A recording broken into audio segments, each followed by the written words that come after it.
इस सेशन में हम जानकारी लेंगे नेक्स्ट टूल, जो बहुत इंपॉर्टेंट टूल है, ड्रॉप शेडो के बारे में। यदि मैं माउस को यहाँ लेके जाऊँ तो आपके पास यहाँ पे काफ़ी सारे इंपॉर्टेंट टूल्स दिए गए हैं, जिनमें सबसे पहला टूल हमारे पास ड्रॉप शेडो के रूप में है। इससे हम शेडो इफेक्ट को क्रिएट कर सकते हैं और ये बहुत ही बेहतर तरीके से डिफरेंट डिजाइन को क्रिएट कर सकते हैं। आइए इसके बेसिक्स को सबसे पहले समझते हैं। सबसे पहले मैं एक रेक्टेंगुलर यहाँ पे ड्रॉ कर लेता हूँ।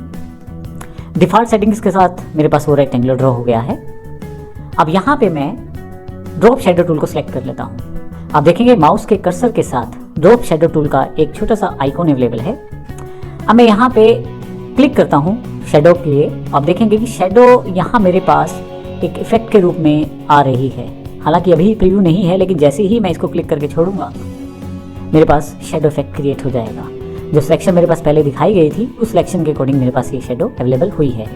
हालांकि इसको मैं बाद में भी मॉडिफाई कर सकता हूँ अपने अकॉर्डिंग टू रिक्वायरमेंट। जिस तरह मैं शेडो क्रिएट करना चाहता हूँ उस तरह मैं उस शेडो इफेक्ट को क्रिएट कर सकता हूँ। शेडो आप किसी भी ऑब्जेक्ट पे स्पेसिफाई कर सकते हैं। जैसे यहाँ मैं एलिप्स टूल को सिलेक्ट कर लेता हूँ और यहाँ से एलिप्स को ड्रॉ कर लेता हूँ। शेडो सिलेक्ट कर लेता हूँ और ड्रॉप शेडो के साथ मैं किसी भी तरफ शेडो इफेक्ट को क्रिएट कर सकता हूँ।